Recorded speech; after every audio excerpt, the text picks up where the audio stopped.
আসসালামু আলাইকুম প্রিয় দর্শক, আজ আমি কথা বলবো আমাদের এই অন্তর্বর্তীকালীন সরকারের সবচেয়ে গুরুত্বপূর্ণ এবং প্রভাবশালী উপদেষ্টাদের একজন জনাব মাহফুজ আলম এবং তার কিছু কর্মকাণ্ড নিয়ে।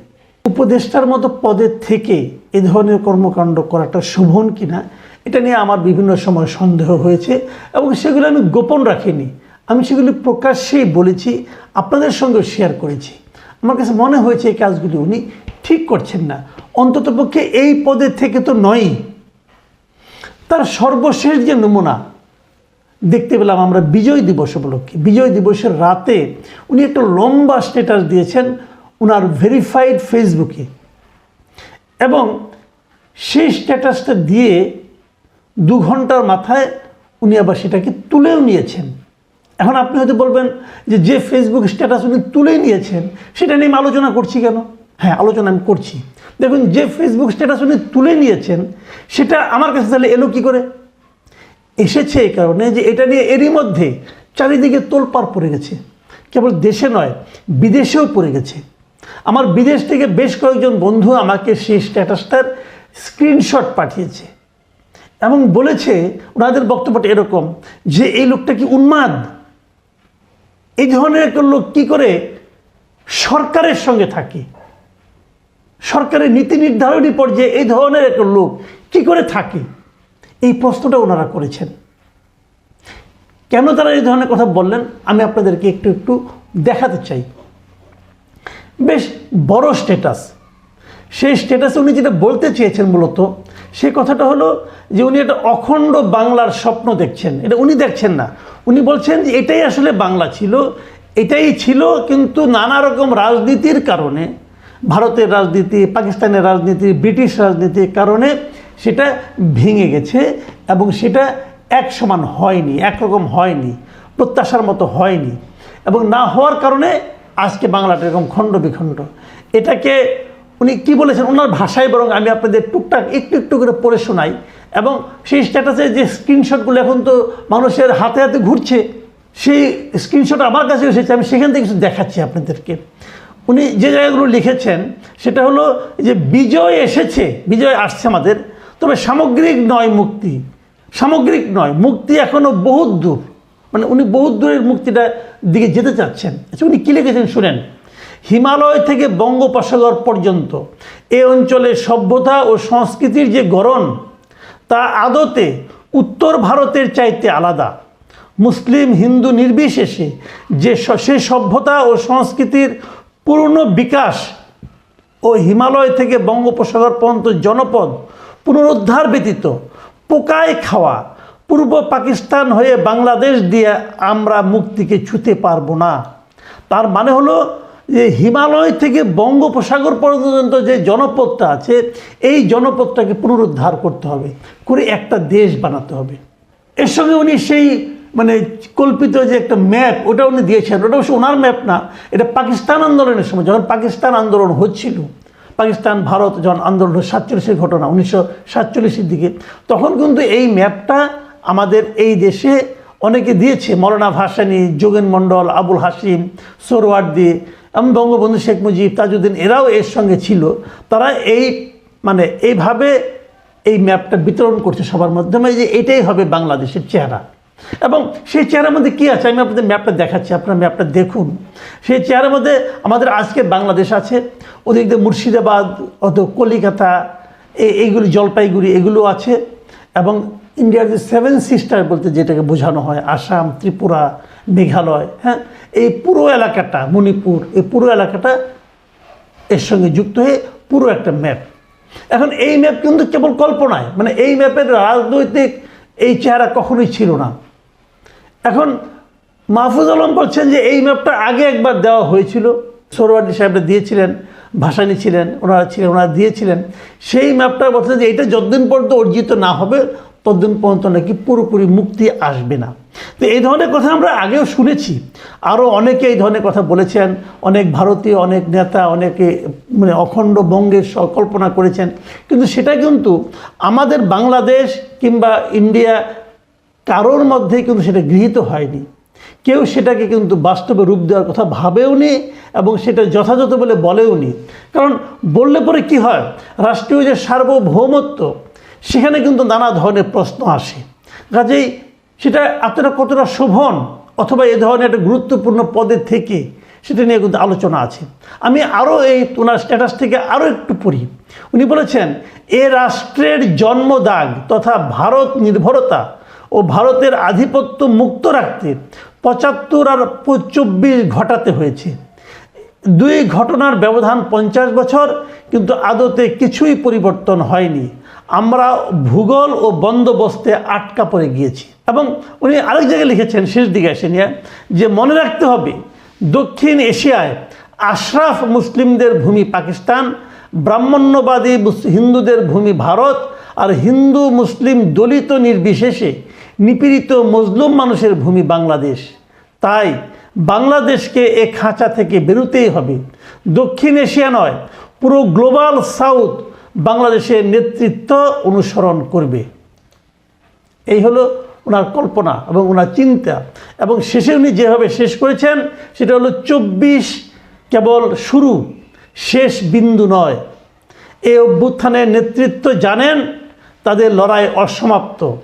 এই লড়াই শেষ করতে তারা এখনও জীবন দিতে প্রস্তুত, যাবেও হয়তো তাদের জীবন। মানে উনি বলতে যাচ্ছেন, যারা ওনারা নেতৃত্ব দিয়েছেন সেই নেতৃত্ব যারা আছেন তারা জানেন যে আন্দোলনের শুরু মাত্র, এটা শেষ হইতে আরও অনেক দূর যেতে হবে। মানে ওই অখণ্ড বঙ্গ তৈরি করতে অনেক প্রাণ যাবে, ওইদিকে যেতে হবে।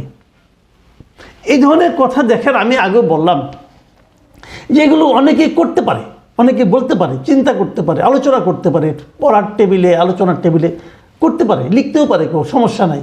কিন্তু সেটা রাষ্ট্রীয়ভাবে এই আলোচনাকে এন্ডোর্স করা, রাষ্ট্রীয়ভাবে এই আলোচনাকে সমর্থন দেওয়া, এটা কি সম্ভব? এটাই সম্ভব নয়। কেউ করবেন, তাহলে আপনি যখন করবেন, আপনি যেটাকে নিয়ে আপনার অংশ হিসেবে বিবেচনা করবেন, সেটা তো আরেকটা রাষ্ট্র, সেটা তো একটা ভিন্ন রাষ্ট্র, এটা তো আপনি করতে পারেন না। এমনকি আপনি যখন সরকারে থাকেন, আপনি যখন সরকারের নীতি নির্ধারণী পর্যায়ে থাকেন, তখন তো আপনি আরও পারেন না। এটা তো হয় না জানা মাহফুজ আলম, আপনার মাথায় কি এতটুকু সেন্স কাজ করে না? আপনাকে অনেকে সক্রেটিস থেকে বলে শুনেছি আমি। তা আপনি যদি সক্রেটিসকে এই ধরনের এলোমেলো কথা বলে, যেহেতু আপনাকে নাম হয়ে গেছে সক্রেটিস, থাকেন না ওভাবেই, কথাবার্তা একটু কম বলেন। কী কাজ করেন না করেন সেগুলো তো দেখতেছি, একটু কথাটা কম বলেন, মুখটাকে একটু লাগাম দেন। আপনারা তো সবাইকে বাতিল করে দিচ্ছেন, কেউ কিছু বোঝে না, সব আপনারা বুঝেন। একটা প্রবাদ আছে, বুঝছেন? এটা হলো এই ঢাকা ইউনিভার্সিটির বিখ্যাত একজন টিচার হুমায়ুন আজাদ বলেছিল যে এক বইয়ের পাঠক সম্পর্কে সতর্ক থাকতে হবে। আপনাদের পড়া কিন্তু খুবই একমুখী। আমি যতটুকু বুঝি, আমার যতটুকু উপলব্ধ, আমি খুব একটা মেধাবী ছাত্রও নই, খুব বেশি পড়াশোনাও করিনি, কিন্তু যতটুকু পড়েছি ভাই, আপনাদের জ্ঞান, আপনাদের কথাবার্তা আমাকে খুবই একমুখী মনে হয়। আপনারা এক বইয়ের পাঠক বলে আমার ধারণা। আপনাদের নিয়ে সতর্ক থাকা উচিত। আপনি দেখেন একটা কথা, আমি আরেকটা কথা বলি, যদি এটাই আপনার উদ্দেশ্য হয়, এটাই আপনার বক্তব্য হয়, এটা যদি আপনার বিশ্বাস হয়, তাহলে এই স্ট্যাটাসটা দেওয়ার 2 ঘন্টার মধ্যে উঠাই নিলেন কেন? এই কারণে নিয়েছেন, আপনাকে কেউ না কেউ বুঝিয়েছে, অথবা আপনি নিজে উপলব্ধি করতে পেরেছেন এটা দেওয়া ঠিক হয়নি। তো ঠিক নাও হতে পারে, এটা উঠে নেওয়াটা আমি খারাপ মনে করি না। হতেও পারে এরকম যে আমি একটা কিছু বললাম, কিছুক্ষণ পরে আমার কাছে মনে হলো না, আমি একটা পাল্টা যুক্তি পেলাম, মনে হলো রাখা ঠিক না, অথবা আমি উঠিয়ে দিলাম, এটা হতে পারে। কিন্তু আপনি তো সরকারে আছেন, আপনি তো সরকারের একটা দায়িত্বে আছেন, আপনি তো সরকারের নীতি নির্ধারণ করেন, তো আপনি কি আপনার নীতিগুলিকে বারবার চেঞ্জ করবেন?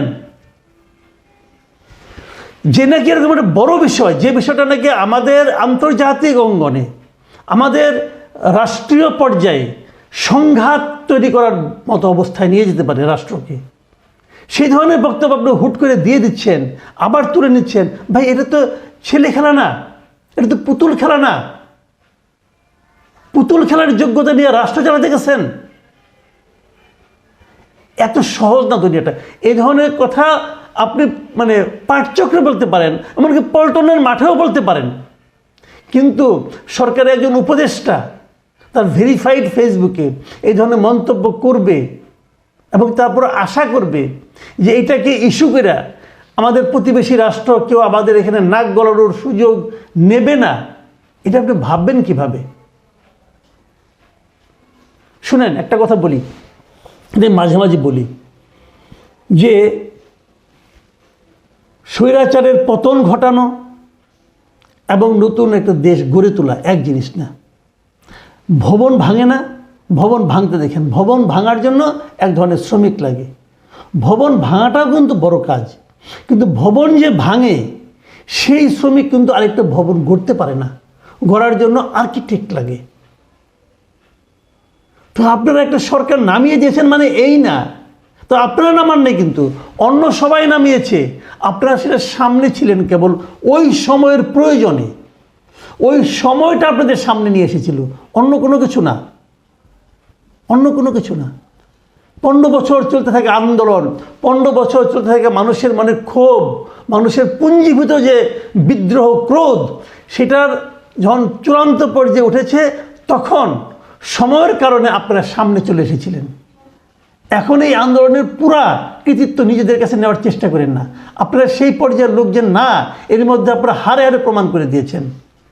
আপনারা মেবি ওই ভবন ভাঙার শ্রমিক, বাট আরেকটা ভবন তৈরি করার স্থপতি আপনারা হতে পারবেন না। এটা চেষ্টা করার জন্য অনেক অভিজ্ঞতা লাগে, অনেক শিক্ষা লাগে, এক বইয়ের জ্ঞান দিয়ে হয় না। আমরা খুবই দুর্ভাগ্যের মধ্যে আমরা আছি যে এদেরকে আমরা মাথার উপর বসিয়েছি, এটা আমাদের জাতির দুর্ভাগ্য। হুটহাট কথা বলে দিল একটা, বলে দিয়ে আপনি জানেন এটার আন্তর্জাতিক পর্যায়ে এটা কী প্রতিক্রিয়া হতে পারে, আপনি বলবেন 2 ঘন্টাতে উঠিয়ে দিয়েছি। আরে ভাই 2 ঘন্টায় দুনিয়া শেষ হয়ে যায়, 2 ঘন্টার অর্থ বুঝেন? এর আগেও এরকম অনেক কিছু আপনারা করেছেন, লাভ দিয়ে যে করে ফেলেছেন যে বিরাট কিছু হয়ে গেল। এত সহজ না ভাই দুনিয়াটা। আমি আশা করব যারা আছেন উপদেষ্টা মণ্ডলে তাদের মাথায় রাখতে হবে যে সতর্ক হয়ে কথা বলাটা কেবল যোগ্যতা নয়, কেবল ভদ্রতা নয়, একই সঙ্গে এটা না করলে পুরো জাতিকে আপনারা বিপদের মুখে ঠেলে দেবেন, সেই অধিকার আপনাদের কেউ দেয়নি। প্রিয় দর্শক, এখন এই পর্যন্তই। আল্লাহ হাফেজ।